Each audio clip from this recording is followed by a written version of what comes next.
melihat setiap hati anak kami sedang membuat kami pulang. Tuhan datang kepadamu merasakan hadirat lawatan Roh. Ini kami Yesus, ini hati kami bawa kepadamu.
Sungguh dahsyat Engkau Tuhan.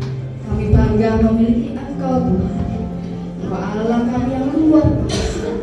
Kedahsyatan-Mu besar dalam kehidupan kami. Firman-Mu senantiasa Engkau genapi Tuhan di dalam kehidupan kami.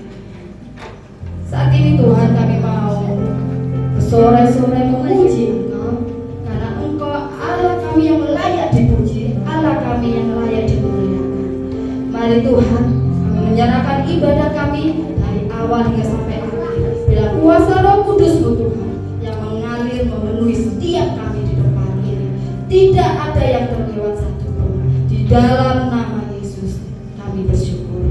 Amin. Puji nama Tuhan. Semangat. Berikan senyum kanan kiri dan katakan bahwa Tuhan mengasihimu. Kanan kiri depan belakang ya. Yakinkan bahwa Tuhan kita ya sungguh mengasihi. Tuhan tidak pernah meninggalkan. Kita akan pujikan, dia pujikan.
Siapa kekasih hati kita?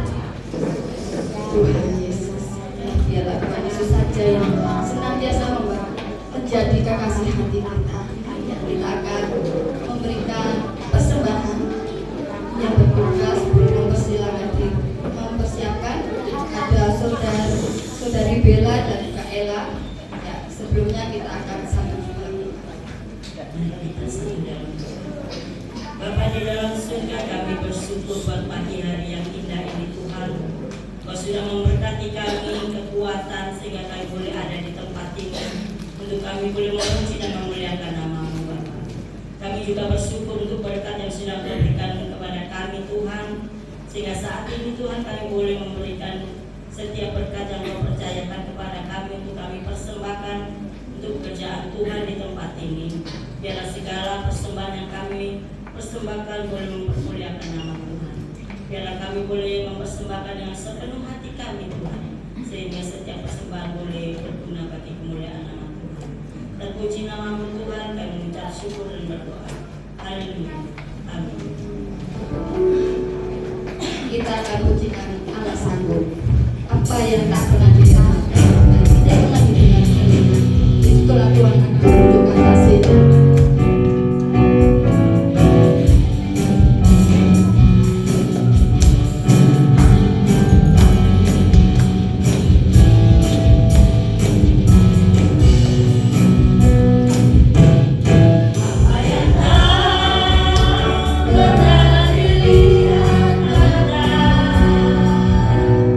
Pernah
melalui kebenaran firman. Kita katakan pernyataan untuk tersebut.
kami Tuhan. Itu semua karena kasih-Mu Tuhan. Itu semua karena anugerah-Mu yang telah Kau curahkan buat anak-anak-Mu ya Bapa. Bukan karena kekuatan kami, bukan karena kegagahan kami, tapi semata-mata itu kasih karunia, anugerah-Mu yang Kau limpahkan bagi kami. Tuhan Yesus, bentar lagi kami akan mendengarkan kebenaran firman Tuhan. Biarlah Tuhan kami merelakan hati kami Tuhan untuk Kau tanami kebenaran firman.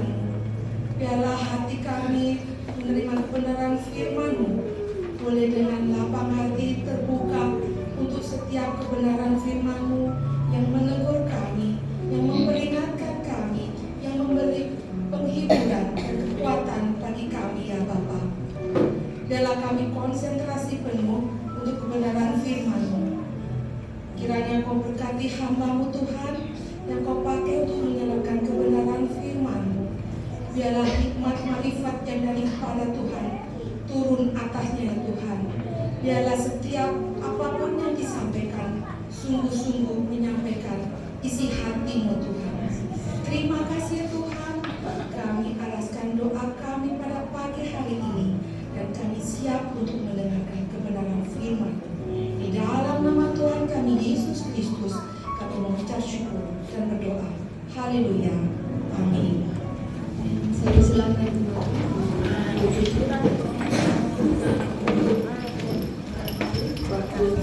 Saya silakan kepada Tuhan yang akan menyampaikan firman.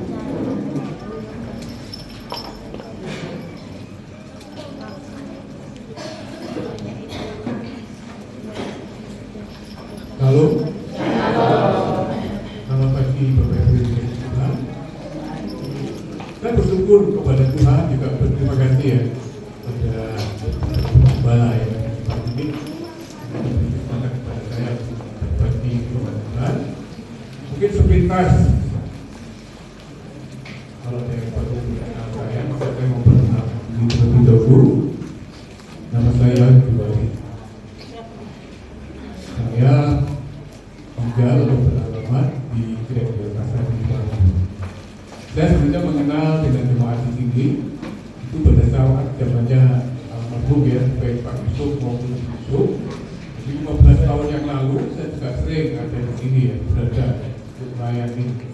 Nah, setelah saya sakit, sempat sakit ya, 3 bulan saya di RKS, sempat berhenti dan ketika saya waktu juga dalam satu acara, saya sempat kaget, saya sempat lupa ya, ketika Paul menyapa saya kayak pernah tahu ya, cuma siapa ya? Ini anaknya Pak Yusuf, Paul ya, lalu dulu kecil yang saya tahu dan yang saya lihat waktu itu, karena jadi besar, jadi gede gitu ya. Nah, ketika terjadi ngomong lagi dan pada kesempatan berikutnya saya diminta untuk menyampaikan firman Tuhan. Saya senang, saya bersyukur buat apa yang dipercayakan dan kesempatan buat saya. Salam. Bukan siang. Jadi kerap kali yang saya jumpai baca gereja maupun dalam Bapak menyampaikan antara shalom dengan salam itu beda. Sama seperti syukur dengan syukur. Ya, kalau syukur itu rasa terima kasih, tapi kalau syukur itu nampok itu. Nah, sama shalom itu artinya lubang ular. Tapi kalau salam itu salam damai sejahtera yang menyertai memberkati kita semua. Nah, Bapak Ibu sesuai dengan tema yang ada, bahwa pagi hari ini kita akan membahas tentang membangun tubuh Kristus. Membangun bisa dimulai dari awal, tapi juga membangun bisa dilanjutkan. Jadi kelanjutan daripada bangunan yang sudah ada, baik itu renovasi maupun sesuatu hal yang terjadi sehingga perlu dibangun kembali. Ya, yang saya lihat dan saya amati, saya sempat hampir kesasar tadi ya. Saya sempat tanya gerejanya di mana ya? Loh, ya sebelah ini Pak, Pangling dan kaget ya, karena 15 tahun saya dan datang ke sini lah. Jadi benar-benar sesuatu yang baru. Saya sama halnya dengan DKI yang terus ya. Jadi gereja Diabes itu gembalanya Yusak Sujaro yang mencipta dan menyanyikan lagu Gandol Gusti itu. Saya juga cukup lama tidak terlibat hubungan, walaupun kami masih saling mengenal ya, karena satu sinode begitu. Nah, Rabu yang kemarin saya diundang untuk melayani di sana, di gerejanya sana, di Tanggulangin ya, di Tanggulangin di sana. Nah, ada sesuatu yang baru yang saya lihat dari puji-pujian saya menyampaikan, Pak Tony jangan kaget ya, karena dari pujian awal sampai akhir itu semuanya dibuat campur sari. Saya bilang waktu kita selesai khotbah, Pak, saya tak kasih tahu ya. Jauh sebelum, karena saya sebelumnya juga pernah melayani di sana dan juga sering di sini saya sampaikan dulu sebelum sampai naik ya, jadi sebelum dikenal dan terkenal itu yang namanya campur sari itu sudah ada dan sudah kemana-mana. Oh ya Pak Diri, ya ada di Sukodono, ada di gereja gereja GKI yang ada di Sukodono. Oh ya Pak Diri, iya. Campur sari yang ada yang saya tahu waktu itu ya. Yang saya tahu waktu itu dari pembicaraan saya dengan Bu Yusuf waktu itu sudah banyak diundang.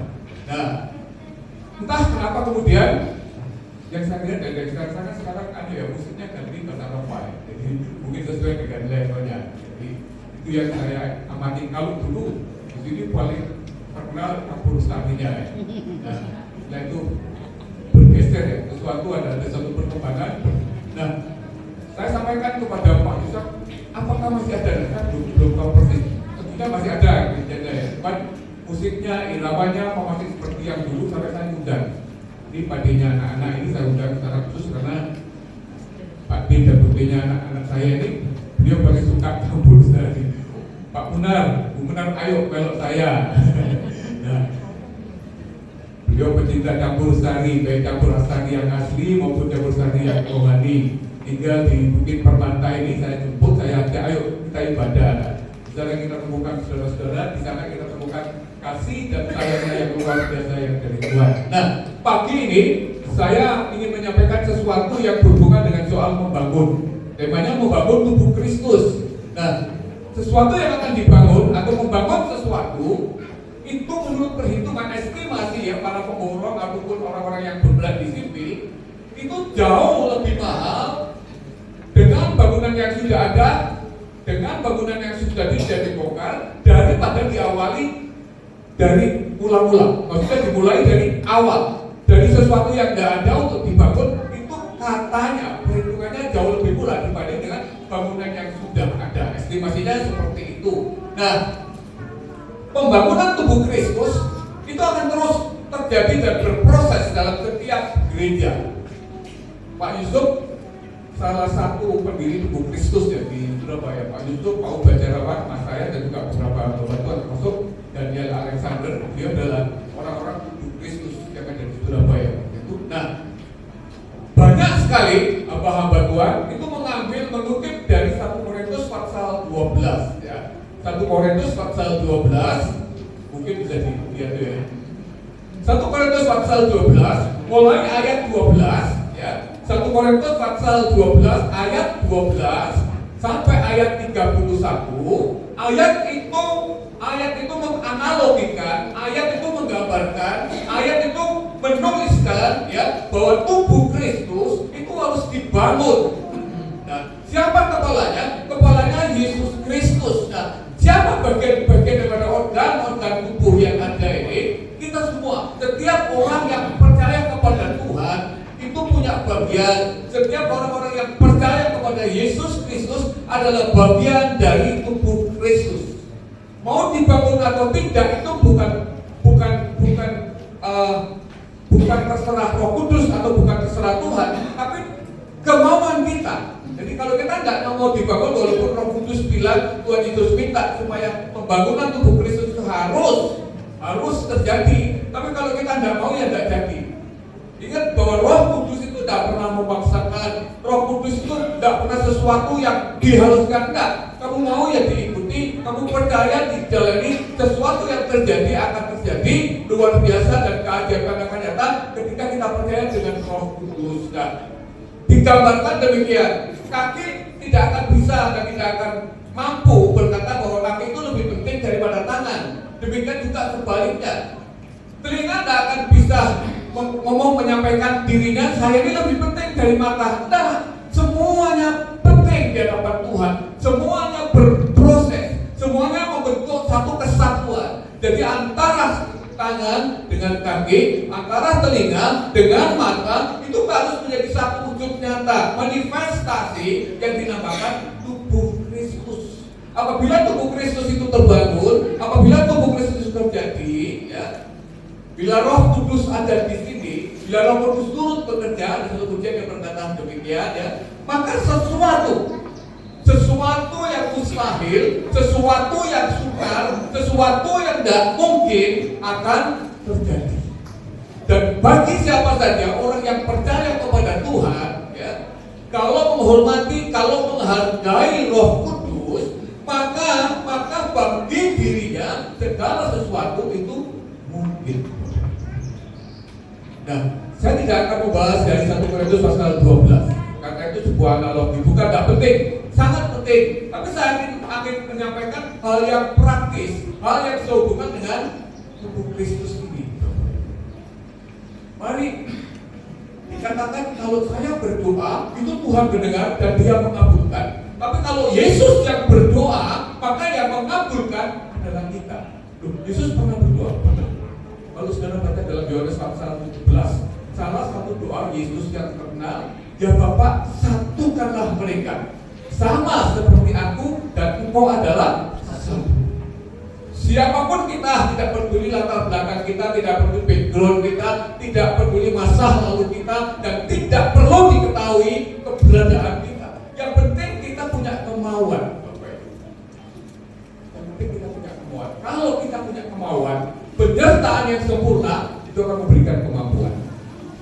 Itu sebabnya ketika saudara ya, ke rumahnya pendeta yang diberikan itu penyertaan yang sempurna.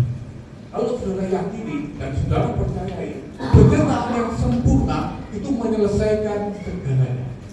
Segala sesuatu yang mustahil, segala sesuatu yang tidak mungkin, segala sesuatu yang sukar itu akan menjadi mungkin dan mudah karena penyertaan. Nah, saudara dikasih Tuhan, ada satu peristiwa, ada suatu kisah, ya. Ini aplikasi, ini hal yang praktis, hal yang bisa dilihat di apa yang diperbuat Yesus ketika Dia mempraktekkan tubuh Kristus di dalam bentuk satu kisah. Tubuh Kristus dianalogikan, digambarkan dalam 1 Korintus 12 ayat 12 sampai 31. Dan itu adalah permintaannya, doanya Yesus. Yesus ingin terjadi satu kesatuan.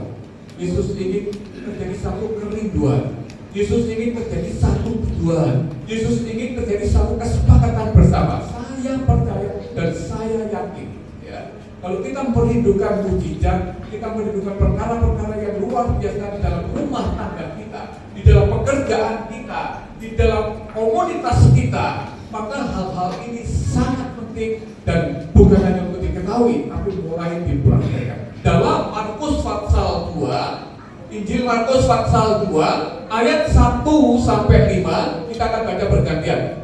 Injil Markus pasal 5 pasal 2.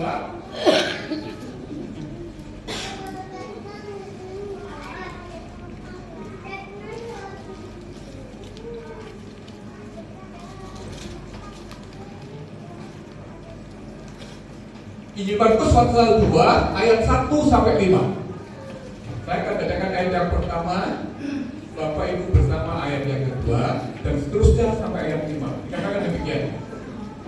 Kemudian sesudah lewat beberapa hari, ya, jadi sebelumnya Yesus datang lagi ke Kapernaum. Jadi ke Kapernaum itu yang kesekian kali, ya. Tersiarlah kabar bahwa Yesus Kristus ada di rumah.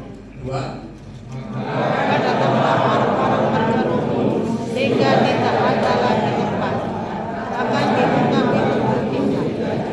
Sementara Ia mendapat firman kepada mereka. Ayat 3 katakan begini: ada orang-orang datang membawa oleh 4 orang. Anak orang banyak. Lalu mereka membuka atap yang di atas. Sudah terbuka, mereka menemukan di dalam tempat orang itu terbaring. Ayat 5 kita baca bersama-sama. 1, 2, 3. Ketika Yesus melihat iman mereka, berkatalah Ia kepada orang lumpuh itu, "Hai anakku, dosamu sudah diampuni."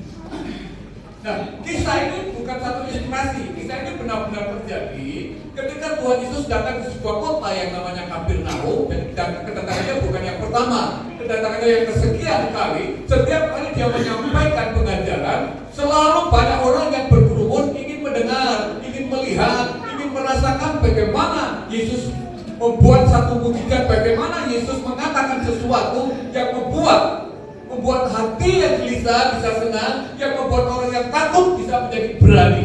Itu yang mereka nantikan. Dan setiap kali dia hadir di satu tempat, selalu tidak ada tempat sampai buat orang yang baru datang. Itu sebabnya ada sebagian orang kecil, ya. Jadi ada sebagian orang yang ingin melihat, ingin datang, ingin merasakan mujizat daripada Tuhan. Yang kita baca kerja orang apa itu? Orang lumpuh, orang yang sudah tidak bisa bikin apa-apa, mau ingin hanya cuma keinginan saja, mau berkehendak hanya kehendak saja. Walaupun hatinya ingin, tapi langkahnya tidak pernah bisa dibawa. Dia punya keinginan yang kuat untuk melihat siapa Yesus. Dia pengen mendengar apa yang dikatakan Yesus, dan lebih dari itu, dia ingin mendapatkan sesuatu dari apa yang Yesus kerjakan. Sebenarnya setiap kita sama. Ketika kita datang ke gereja, kita datang ke rumah Tuhan, ya, kita ingin apa yang akan Tuhan katakan. Adakah sesuatu yang menegur, adakah sesuatu yang berbicara buat hati saya. Saya yang datang dengan sakit, saya yang datang dengan gelisah, saya yang datang dengan takut. Tentunya pulang dari tempat ini, saudara nggak perlu takut lagi. Pulang dari tempat ini, saudara nggak perlu sakit lagi. Kenapa? Karena Roh Kudus hadir di sini. Kalau kita inginkan mujizat terjadi, ya, di dalam pekerjaan kita, dalam pribadi kita, dalam rumah tangga kita, dalam gereja kita, dalam komunitas kita di mana kita ada, yang pertama saudara ingat, saudara catat kalau saudara rasa perlu. Yang pertama, kita memiliki kerinduan. Bukan hanya orang lumpuh ini, bukan hanya orang lumpuh yang rindu dan ingin berjumpa Yesus, tapi 4 orang yang sama ini juga punya kerinduan untuk dekat, melihat dan mendengar Yesus. Yang pertama harus memiliki apa, Bapak Ibu? Kerinduan tidak hanya dimiliki oleh orang yang sedang bernikah. Kerinduan hendaknya menjadi bagian dalam kehidupan kita sebagai suami istri, ya, sebagai orang tua dengan anak. Hati-hati, ketawaran hati itu bisa mempengaruhi dan merusak rumah tangga kita, ya. Suami-suami, mohon maaf, istri juga, kalau di hati kita rasanya ditinggal dan tidak ada artinya. Jadi ada dan tiada, tidak ada artinya. Itu perlu diwaspadai. Jangan-jangan pasangan kita mulai mengalami kekeringan kita. Jadi sudah tidak ada lagi kata I love you, tidak ada lagi yang ketika padamu. Bapak-bapak ini yang terakhir kali bapak-bapak mengucapkan kata-kata aku sayang kepadamu, aku tidak bapak. Yang terakhir kira-kira apa? Lupa. Kata-kata itu berbeda simpel dan gampang. Mau tidur, mau berangkat kerja bisa.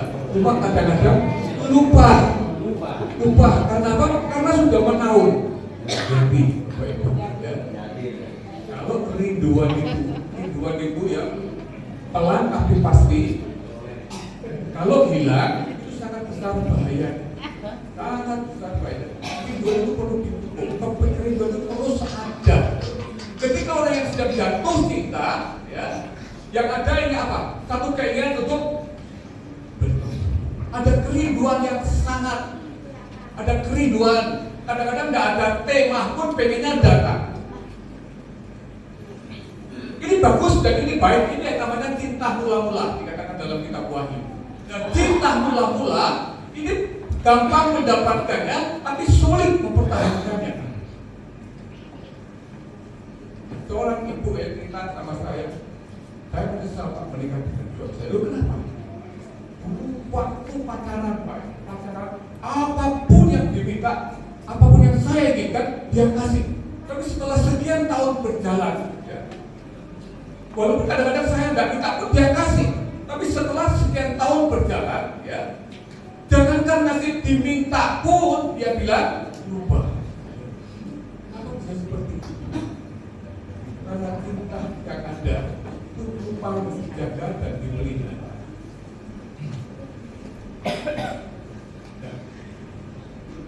Yang lebih fatal lagi baru menikah mau putus berarti. Dulu waktu pacaran dia ajak saya kemana-mana. Dulu waktu pacaran apapun yang diingin, apa saya inginkan dia beri. Tapi setelah saya menikah, sama sekali saya melihat kemiskinannya dia. Dan aku bapaknya yang cerita dengan saya, Pak Dulu kalau seperti itu bagaimana? Bapak orang yang percaya kepada doakan menantu Bapak, doakan. Ya ini cuma saya ngomong sendiri, ya, sama istri. Kadang-kadang banyak laki-laki itu walaupun dia bukan pemancing, kadang-kadang sikap hidupnya, gaya hidupnya seperti pemancing. Ketika ikan belum ditangkap, dikasih umpan. Tapi setelah ikan itu ditangkap, ditaruh kolam, dibiarkan saja. Sudah ini kelupaan. Jadi kerinduan, rasa cinta. Kalau sudah menikmati mujizat dalam rumah tangga kita, dalam keluarga kita, ingat ya, Tuhan itu memberkati keluarga bukan karena suami baik pada Tuhan atau istri baik, enggak, tapi karena Tuhan melihat suami istri itu keluarga. Jadi Tuhan itu akan memberkati keluarga kalau kehidupan rumah tangga kita itu ada dan nyata, saudara. Mazmur 127 ayat 2, diberkatilah orang yang dicintainya pada waktu apa? Suami disuruh pulang, nggak boleh malam, malah pulang pagi. Dia istrinya tidur sendiri. Tuhan pengen memberkati di mana suami? Saudara tuh, coba hal yang pernah kita rasakan, hal yang pernah kita dapatkan, cinta mula-mula itu dijaga dan dipelihara. Saudara, orang yang sedang in love, orang yang sedang jatuh cinta, keinginannya bertemu. Dan bila bertemu,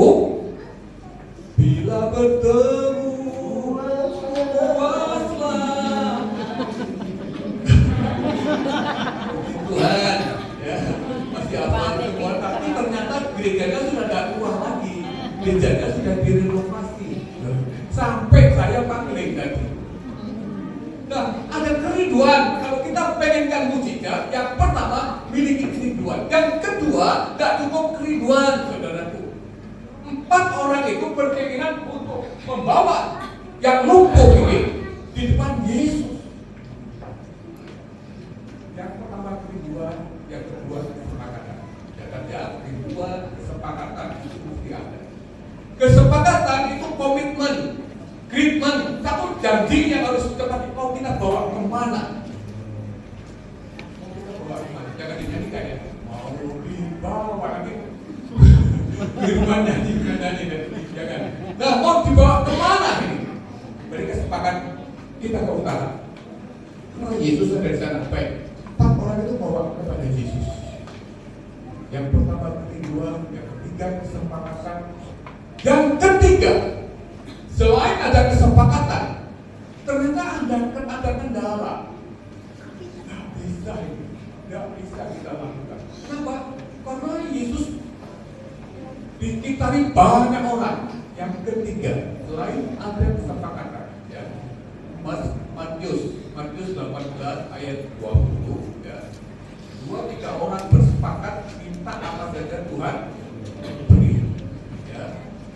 Bapak Ibu yang masih suami istri, doakanlah.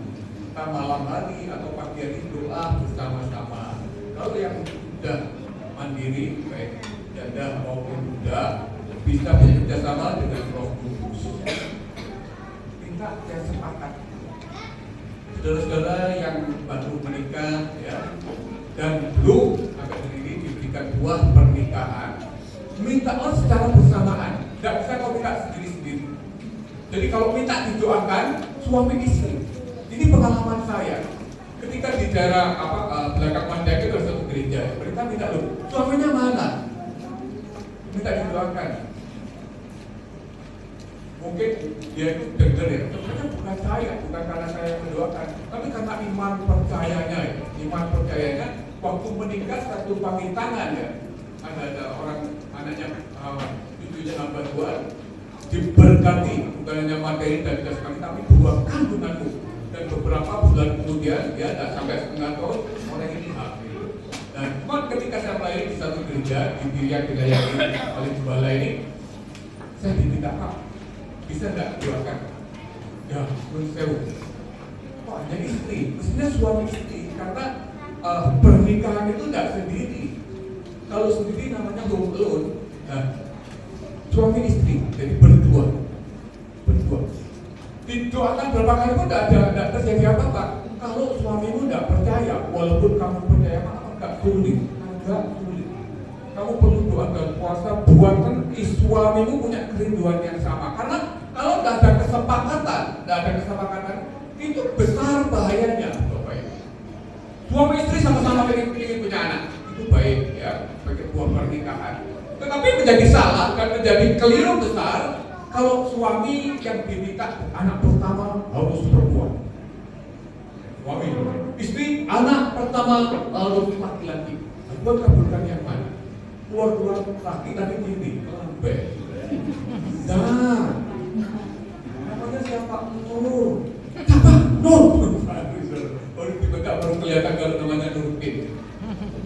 Nah, karena apa? Karena tidak ada kesepakatan. Penting sekali dalam melanjutkan sekolah, kuliah pada anak itu bisa ada kesepakatan, tidak bisa paksaan. Jadi suami istri kemudian dengan anak itu berbeda yang baik. Kira-kira pengen itu nanti kerja apa supaya tahu jelas.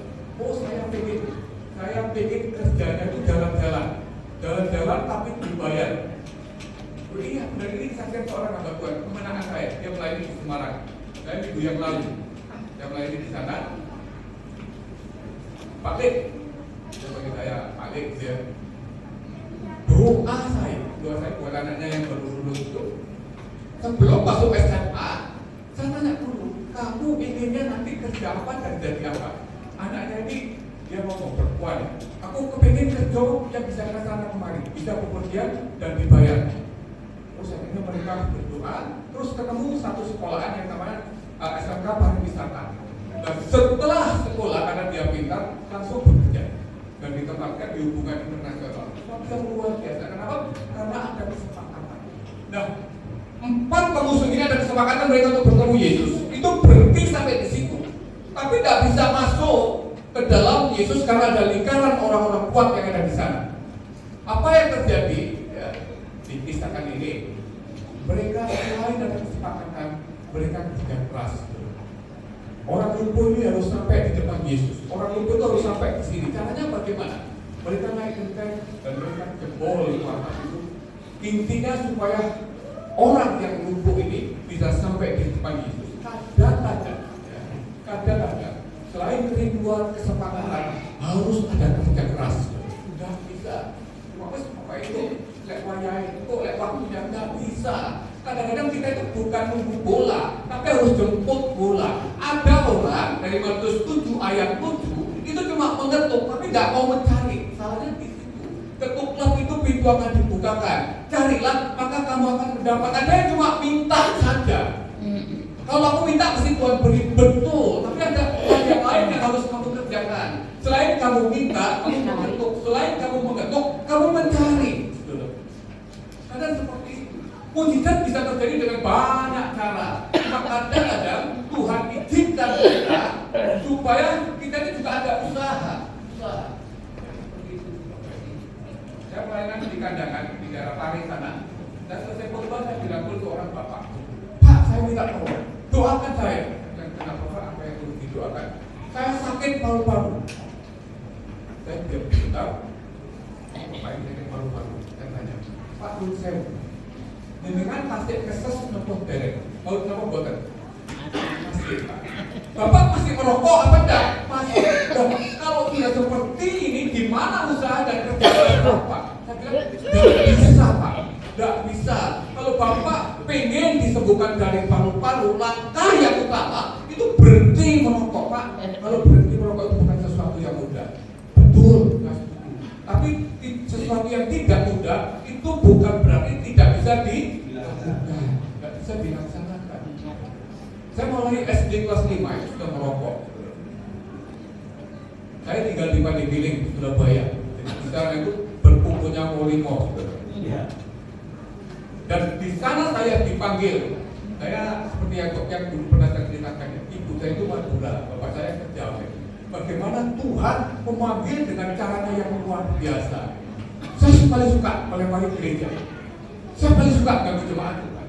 Tapi suatu kali seorang bapak yang punya hati lembut, yang katakan humble, itu perlu ada pada setiap kita. Dia panggil saya tidak marah, tidak marah. Mungkin Mas Dwi perlu tahu itu papinya Mbak Eni, kepala perbekalan, kepala unitnya Mas Dwi juga kepala saya. Jadi Mas Dwi dengan saya ini satu unit dulu, cuma saya sudah pensiun. Nah, saya dipanggil, Mas, ayo Mas. Saya panggil beliau marah, orang tinggi, orang telpon. Kalau orang nggak tahu itu pasti marah. Ternyata enggak. Ayo Mas, sini Mas, main-main Mas. Di sini ada pingpong, ada karambol. Sebenarnya enggak seperti itu. Enggak seperti itu aja kan. Tapi kan mungkin bahasa Mas itu. Ya nanti kapan-kapan saya ke sini. Di Kampung Malang kan, Kampung Malang Kulon Gang 3. Akhirnya suatu kali saya tertarik. Ada apa sih di gereja ini? Ada apa? Kok saya itu nggak ganggu? Kan melempari gereja. Melempari gereja di belakang itu saya melempari gentengnya. Bahkan kalau ada selesai ibadah, saya itu kadang-kadang mohon maaf, jahat. Dan kemudian saya kembali dari sama istri.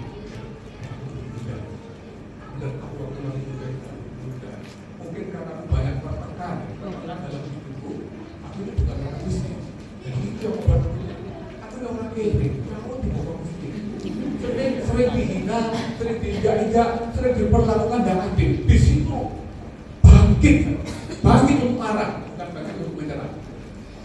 Nah, ketika saya percaya Yesus, tenang tapi pasti, saya yang dulu gagal. SMA saya kenal Yesus, tapi masih sempat juga agama yang lama.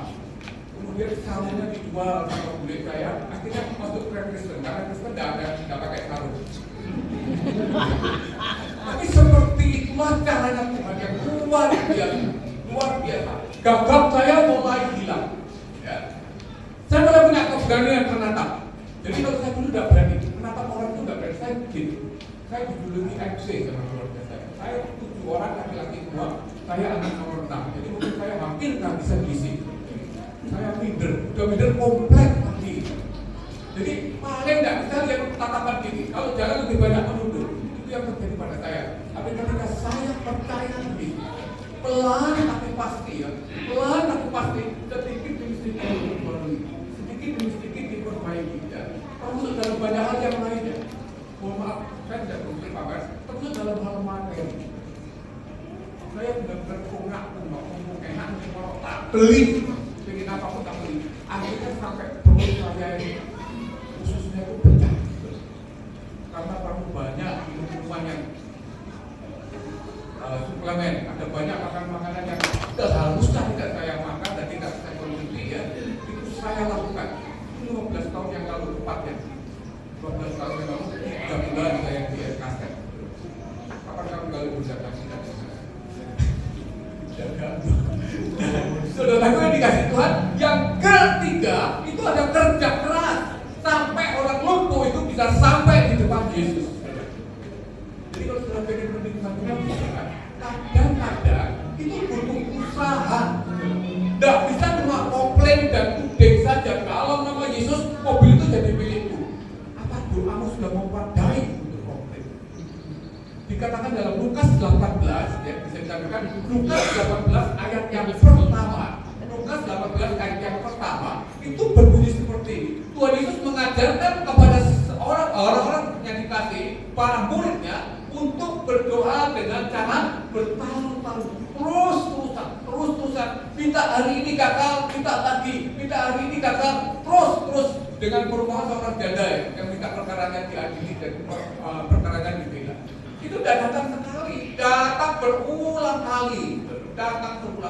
Hari-hari ini kalau Bapak Ibu pengen perlindungan buat pernikahan, ya, ini rahasianya. Nanti bisa kita doakan bersama dengan Bapak yang ada, kita akan berdoa. Saya tidak spesialis pernikahan yang ingin kandungannya isi dan, tapi Tuhan itu berikan setiap kita di tangan kita ini ada kuasa. Sehingga kalau kita berdoa di dalam nama Yesus, saya percaya dan saudara percaya terjadilah sesuai dengan percaya. Nah, ada usaha. Mazmur 145 ayat 18 dikatakan begini. Tuhan mendengar seruan doa orang benar. Ditambah lagi, Tuhan mendengar seruan doa orang yang benar, tetapi dalam kesetiaan. Mazmur 145 ayat 18. Jadi Tuhan kadang-kadang bukan tidak menjawab doa kita, bukan tidak mendengar keluhan kita. Kadang-kadang ketika kita mengetuk pintu, ya, kita tidak sabar, saudara. Pintu mau dibuka, terus berlari keluar. Kalau orang punya kepekaannya, kalau bertamu, ya, apalagi pas mau minum malam hari ada tak hubungan keluarga yang datang. Ketika saudara mengetuk pintu, apakah saudara dengan cepat berlalu? Tidak, itu dulu. Sama cukup lama begitu, tidak ada satu gerakan, tidak ada sesuatu yang terjadi. Diketuk yang pertama, lampu nyala. Kira-kira saudara bilang apa? Oh, berarti Bapak dia ada, ya. Kemudian kita dengar langkahnya. Oh, maju, bukakan pintu. Ada apa, Pak? Ini ada keluarga saya dari pakai ini. Tidak ada beras. Kebetulan saya ada sesuatu yang tidak bisa dikatakan. Kalau mungkin tentunya saudara kalau ada kebutuhan, ada keperluan, itu ngetutnya nggak mungkin sekali. Bahkan diketuk belum keluar, belum ada tanda-tanda pun, saudara pasti mau menanti. Ada begitu banyak orang Kristen, ada begitu banyak orang percaya kepada Tuhan. Minta Tuhan mau beri, saudara cepat berlalu. Mengetuk pintu mau dibukakan, saudara sudah pergi. Itu yang barangkali terjadi. Apalagi nggak ada keinginan usaha dan mencari. Jangan harap. Ada usaha keras, 4 orang itu menurunkan dilumpuhi. Orang lumpuh sampai di depan Yesus.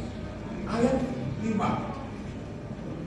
Ya, Mazmur 145 14 kemudian seperti itu. Jadi kata ini, Tuhan dekat pada setiap orang yang berseru-seru, yang berdoa kepadanya. Pada setiap orang-orang yang berseru dan berdoa kepadanya, ada koma dalam apa? Kembali ke Markus pasal 2 ayat 5. Aku lihat di sini, ternyata Yesus melihat kondisi, melihat keadaan yang ada di depannya. Dia tidak langsung berkata, "Hai lumpuh, bangunlah! Hai lumpuh, bangkitlah!" Tidak, saudaraku. Coba kita sama-sama baca dalam bilangan 1, 2, 3. Ketika Yesus melihat iman mereka, berkatalah Dia kepada orang lumpuh itu, "Hai anakku, dosamu sudah diampuni." Saudaraku, ayat ini salah satu bukti bahwa Yesus itu Tuhan. Yesus itu Allah. Buktinya apa? Buktinya hanya Yesus. Utusan-utusannya yang lain tidak pernah berkata dosamu sudah diampuni. Hanya Yesus yang berkata seperti itu. Kenapa seperti itu? Karena Yesus adalah Tuhan. Nah, Yesus tidak mengatakan, "Hai lumpuh, bangkitlah. Hai lumpuh, bangkit kamu." Tidak, dia tidak berkata seperti itu. "Hai anakku, dosamu sudah diampuni." Selain ada kerinduan, selain ada kesepakatan, selain ada kerja keras atau usaha kita. Saudara berdoa cukup lama pengen dapat pekerjaan yang baik. Saudara pengen mendapatkan sesuatu yang lebih daripada sebelumnya. Bukan tidak cukup hanya berdoa, tapi mulai usaha. Jalin relasi dengan banyak orang sampai ketemu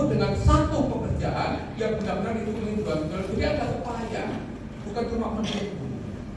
Teman saya itu pelayanan, tapi waktu saya tanya, kamu nggak coba kayak ini? Nggak Pak, saya nunggu waktunya. Waktunya Tuhan ya saat ini, Tuhan bisa bicara pakai siapa saja. Nggak, saya percaya waktunya. Itu nggak beda jauh seperti mak saya. Waktu saya masih baru lulus dari SMA, saya diberitahu, kamu harus suka melek dalu. Jadi tidur malam, melek dalu. Kau akan kepo, oh boy. Bisa pokoknya kamu harus melakukan supaya kamu dapat pekerjaan yang baik dan kamu dapat pekerjaan yang enak itu. Bukan melek tengah malam. Saya melihat, ada tahu kan mewah. Masih ada bakso. Bakso saya didanai makai. Coba pakai. Wanter suaranya penuh gak tahu ya. Untuk seperti jamu itu. Kakak disuruh. Mungkin dengan maksud itu lagi jelek. Bukan itu. Kalau kita nunggu waktunya Tuhan, apa saatnya waktunya Tuhan memulihkan kita? Itu saat ini.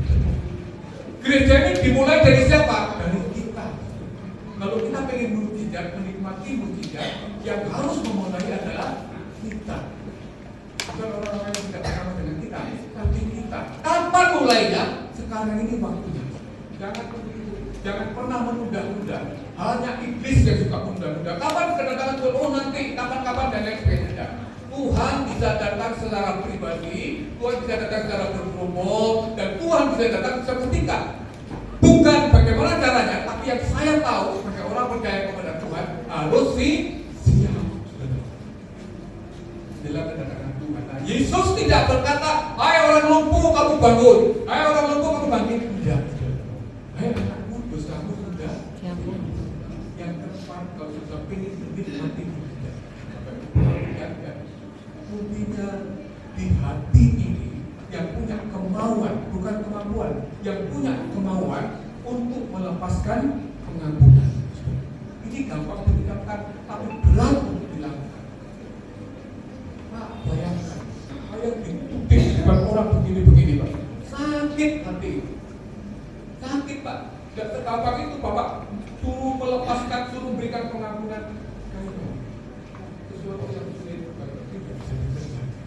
Bukan kalau kamu mampu, tapi kalau engkau punya kemauan. Kunci berkat Tuhan, kunci mujizat Tuhan adalah salah satunya kemauan kita untuk tidak mengingat lagi, untuk melepaskan orang yang pernah menyakiti hati kita. Siapa contohnya? Yesus. Ketika dia di atas kayu salib, dia tidak berkata, "Oi malaikat, kau kirim pasukan, kau bunuh ini semua." Ya Bapa, ampuni mereka, sebab mereka tidak tahu apa yang mereka. Bapak Ibu, kalau ucapan ini bisa ada dalam satu keluarga, ketika istri dibentak suami, atau ketika suami tidak disetujui kemauannya, katakan jangan keras-keraskan istri dengan.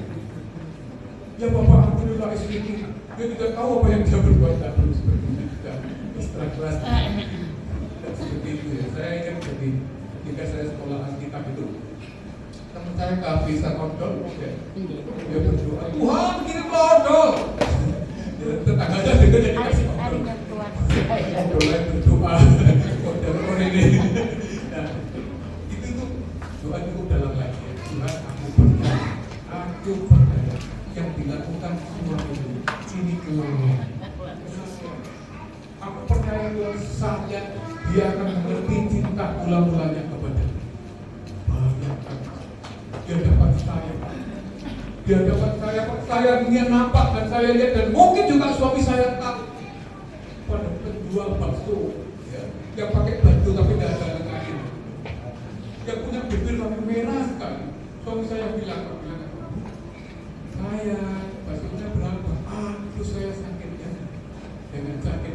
Kalau ibu menyimpan rasa sakit itu ya jadi kecewa. Kalau sudah jadi kecewa akhirnya jadi rasa benci. Kalau sudah dari rasa benci akhirnya jadi pahit. Kalau sudah jadi pahit, Bapak Ibu tidak pernah bisa melihat menikmati mujizat Tuhan. Tuhan ingin setiap kita tanpa takut. Baik saya sebagai hamba Tuhan semuanya kita yang ada di sini, ya. Kita semua punya kewajiban dan hak. Kehidupan kita harus menjadi berkat. Kita bukan hanya diberkati, tapi kehidupan kita harus menjadi berkat. Salah satunya yang Tuhan ajarkan, ketika kamu melihat saudara bersalah, ketika kamu melihat si A, si B tidak sesuai dengan apa yang kamu harapkan, bukan benci, bukan tidak suka, tapi doakan. Mungkin dia belum tahu maksud dari rencana, maksud dari planning yang akan kamu programkan. Saya percaya kalau saatnya Tuhan dia akan mungkin seperti itu. Suatu kali ada seorang suami yang kita dalam bangga ya, namanya Pak Benar, Pak Benar saya, dan kita begini, malam-malam Pak, malam-malam, istri itu aklusi, aklamasi, di dalam agama saya, ketika seorang suami minta, seorang istri harus setiap saat kapan saja, bilang bukan masalahnya, kamu salah besar. Kalau kamu bisa memahami kondisi dan keadaan, karena bedanya suami dengan istri itu seperti ini. Ketika seorang suami capek, itu masih ada keinginan. Ketika seorang istri capek, itu keinginannya sudah berkurang. Nah, kamu harus mengerti itu. Kalau kamu mau mengerti, bukan karena agamamu apa. Kalau kamu mau memahami hal itu, ya, ada sesuatu yang lain yang Tuhan berikan kepada. Masuk Pak, iya. Mungkin karena Pak dari pendeta Anda, bukan karena saya pendeta, tapi karena saya mengerti kebenaran firman. Jadi ketika seseorang melakukan sesuatu yang tidak sesuai dengan keinginan kita, tidak sesuai dengan kerinduan kita, ya, kita cepat-cepat tolong meminta ampun kepada Tuhan. Tuhan jangan sampai ambil damai sejahtera dari Anda. Ampuni aku dan juga ampuni dia. Ampuni dia. Ampuni dia. Ketika kita melepaskan pengampunan, ayat 12 itu yang terjadi. Markus pasal 2 ayat 12 itu yang terjadi. Ketika Tuhan memberikan pengampunan, ketika orang ini melepaskan pengampunan, ayat 12 ini goalnya, ini tujuannya dan ini ending. Dikatakan demikian. Markus pasal 2 ayat 12, 1, 2, 3. Dan orang itu pun bangun segera mengangkat tempat tidurnya dan pergi. Sehingga mereka semua takjub lalu memuliakan Allah. Katanya, yang begini belum pernah kita lihat. Lalu pengen dah istri-istri menemukan suami yang baru, bukan karena ganti orang. Ini loh baru suami, ini loh baru istri, ini loh baru anak, bukan anak baru, bukan istri baru, bukan suami baru. Ini loh baru gereja. Gereja yang memuliakan Tuhan, gereja yang memandang jemaatnya sama-sama berdiri sebagai hamba. Ada sesuatu yang baru terucap, bukan datang dari Yesus, bukan datang dari Tuhan, tapi justru dari orang-orang yang ada di sekitarnya. Ini baru, katakan yang begini ini belum pernah kita lihat. Yang ini baru yang baru. Mari kita ingin diperbarui hati kita, kita ingin mendapatkan pembaruan kehidupan kita, dan itu mujizat. Mujizat itu tidak perlu sama kayak seperti saya sakit 3 bulan nggak bisa apa-apa ya. Semua dokter, 5 dokter yang itu saya itu. Ada dokter Haryanto, ada dokter Bowo, ada dokter Daniel, dokter Christine, satunya dokter siapa itu. Mulai ilmu gizi ya, dokter gizi sampai dokter jantung. Saya itu sempat kaget waktu saya ada di ICU. Saya bilang, kok itu banyak sekali ya? Infusnya kok banyak sekali. Suster yang mendorong kursi saya ini, dia bilang, Pak, itu belum apa-apa, itu masih 3. Bapak dulu pernah 5 bahkan lebih. Di kaki diinfus, di kaki Bapak, di ini pun di tangan juga diinfus. Bapak perlu tahu.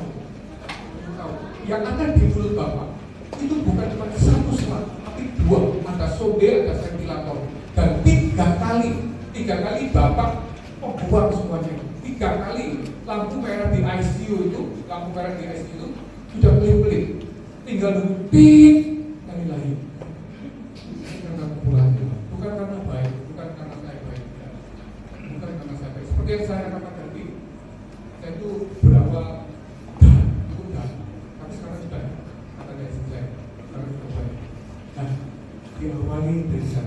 saya tidak membangga-banggakan. Ya orang orang apapun kalau percaya Yesus pelan tapi pasti itu bisa berubah.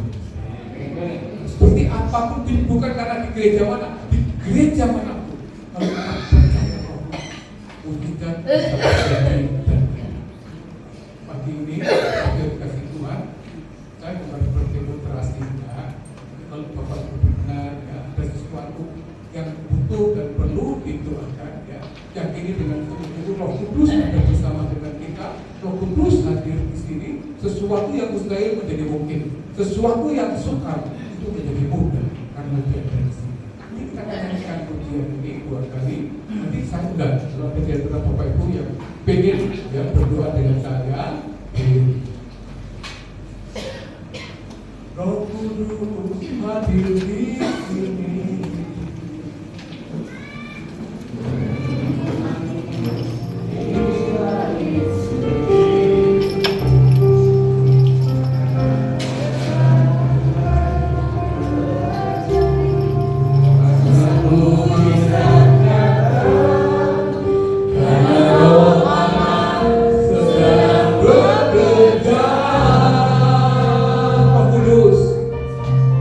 Roh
persoalan ini adalah persoalan kita dengan Tuhan. Mari Bapak Ibu angkat tangan dari tempat ini dengan penuh iman percaya. Haleluya, haleluya, haleluya, haleluya. Tuhan yang menyembuhkan saya. Selama 3 bulan saya di RKSK, selama 24 hari saya ada di ICU. Dan pagi ini saya bisa berada di tempat ini untuk menyampaikan kebenarannya. Itu karena Tuhan. Bukan karena saya lebih baik, saya lebih kuat, saya lebih benar. Tidak, tapi karena Tuhan. Tuhan yang sama. Tuhan yang menebus dosa saya, Tuhan yang menebus dosa Bapak Ibu, Tuhan yang mengangkat kelemahan kekurangan saya juga. Tuhan yang sama mengangkat kekurangan dan kelemahan Bapak Ibu. Tanpa tanda Tuhan, Bapak mau melihat tangan-tangan yang terangkat pada pagi hari ini. Tuhan lebih tahu daripada yang hamba mau tahu. Mau mengetahui persoalan pergumulan, baik itu pergumulan yang terjadi dalam diri, berhubungan dengan pekerjaan, berhubungan dengan keluarga, berhubungan dengan antara suami istri, orang tua dengan anak, atau dengan orang-orang yang dekat. Di dalam nama Yesus Kristus, kalau ada yang sakit, Tuhan cukup lama sakit ini, belum ada tanda-tanda untuk sembuh. Tuhan yang menyembuhkan hamba. Dari stroke Tuhan sembuhkan. Dari kondisi yang diabetes parah Tuhan sudah sembuhkan. Pagi ini hamba berdoa, Tuhan, kalau ada di antara kami hari-hari ini bergumul dengan sakit penyakitnya, Tuhan yang sama, Tuhan yang kami kenal di dalam nama Yesus Kristus, oleh kuasa darah dan birunya Tuhan, segala sakit penyakit apapun yang ada dalam tubuh ini, kamu pinta dan percaya di dalam nama Yesus Kristus, nama di atas segala nama, nama yang mampu, nama yang bisa, nama yang sanggup menyembuhkan segala penyakit itu. Kami berdoa di dalam nama Yesus Kristus. Tuhan juga memulihkan hubungan kami sebagai suami istri, orang tua dengan anak, sebagai pelayan-pelayan Tuhan. Kami rindu Tuhan ada kemuliaan, ada mujizat terjadi lewat tangan-tangan kami ketika kami berdoa. Di dalam nama Yesus Kristus, Engkau adalah Raja damai, Engkau adalah Raja yang penasihat yang ajaib Tuhan. Sebab itu di dalam nama Yesus Kristus, apapun persoalan pergumulan kami, dengan diri kami sendiri, dengan pasangan hidup kami, dengan anak-anak, dengan orang tua, Tuhan yang sudah menyatukan umat ini Tuhan, di dalam nama Yesus Kristus, kesatuan ilahi, kesatuan tubuh Kristus itu terjadi dalam kehidupan kami.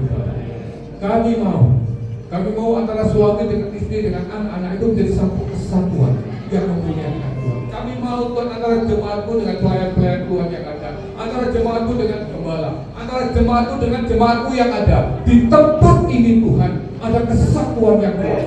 Dan kami percaya Tuhan, kalau kesatuan yang kuat itu hadir di tengah-tengah gereja kami, maka kemuliaan Allah, mujizat Allah di dalam Yesus Kristus itu akan terjadi dan dinyatakan di tempat ini Bapak. Kami percaya. Kami akan dikatakan umat yang sudah dipulihkan dan memulihkan. Kami dikatakan umat yang sudah diberkati dan memberkati banyak orang. Terjadilah Tuhan semua sesuai kehendak. Kita sama-sama berdoa. Tuhan Yesus, pagi ini aku percaya mujizat Tuhan bukan hanya untuk orang lain. Mujizat Tuhan untuk aku, untuk rumah tanggaku, untuk gerejaku, untuk orang-orang di sekitarku. Aku percaya pada janji-Mu. Ketika kami melekat dengan Tuhan, apapun yang menjadi keinginan Tuhan, itu juga keinginan kami. Apa yang menjadi keinginan kami, itu juga keinginan Tuhan. Dalam nama Tuhan Yesus Kristus, Hamba berdoa dan percaya semua terjadi atas kehendak. Di dalam nama Yesus Kristus, kita katakan sama-sama, amin. Kita berikan kemuliaan kepada kita. Kita berdua, Tuhan memberkati dan kembalikan.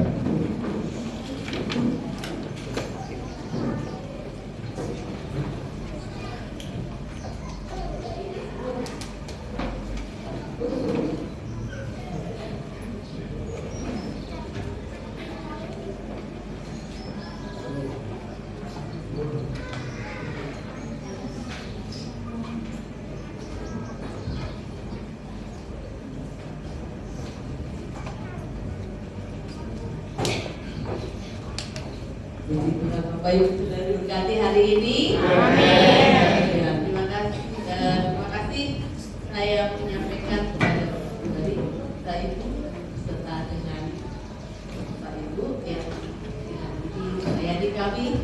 Ucap syukur ya atas memberkati kita pelayanannya dimanapun. Ibu saudara kasih Tuhan, kita sudah diberkati oleh Tuhan.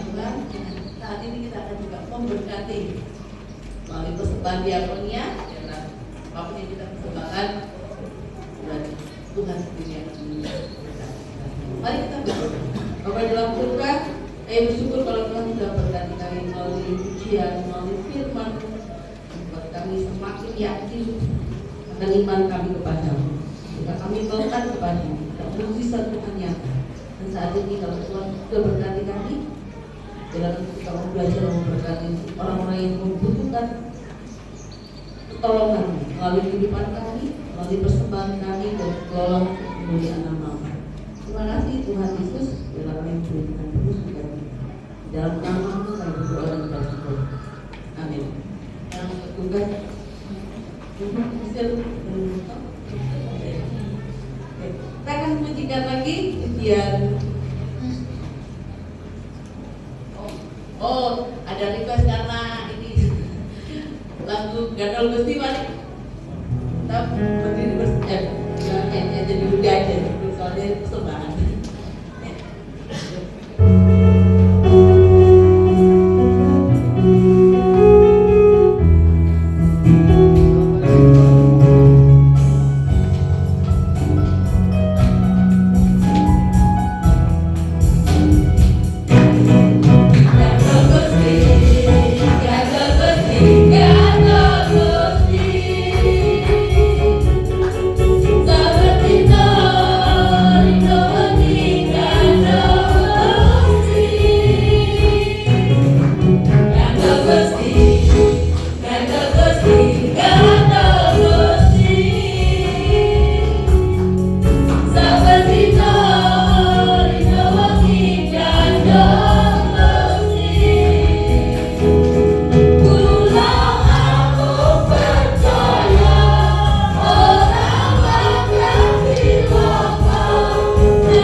Rabu persekutuan doa kelompok Bogi dengan kelompok Karangpuri berada di rumahnya Bapak Agus, dan kelompok Pekarungan dan Kebon Agung di rumahnya Ibu Reni. Ini ada ya, nanti kalau Bu Abige sampaikan.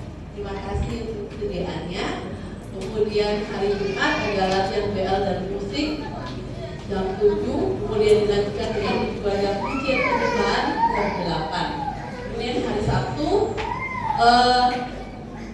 ini doa syafaat ya, kemarin sudah sokong dulu, sudah ada latihan sudah kemarin, dan besok hari Sabtu itu ada doa syafaat jam 10. Kemudian dilanjutkan dengan ibadah pemuda pada jam 7.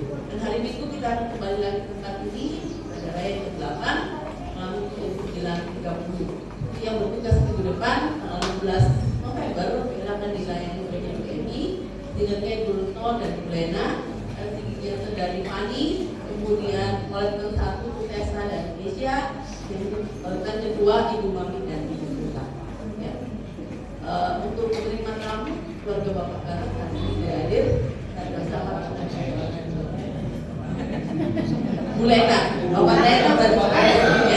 Maaf ya Bapak Ibu ya, yang menulis mungkin kata itu kan malam hari jadi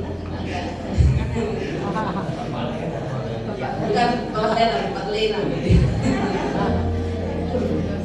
Baik Bapak Ibu, saya nanti juga sudah para pengurus di minggu 2 biasa akan ada rapat ya setelah ibadah sekolah minggu. Baik, sekali lagi terima kasih Bapak Sekretariat Eksekutif Bapak Ibu yang sudah layani kami tempat ini. Baik Bapak Ibu, kita akan akhiri ibadah ini. Nanti setelah juga sama saya minta Bapak juga itu doa berkat. Mari saya berdiri sama-sama. Yang bertugas silakan maju ke depan bersamaan. Kami memuji kebesaran.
Kiranya Tuhan terus menopang kami sehingga kami mengerti panggilan dan kehendak Tuhan dalam kehidupan kami.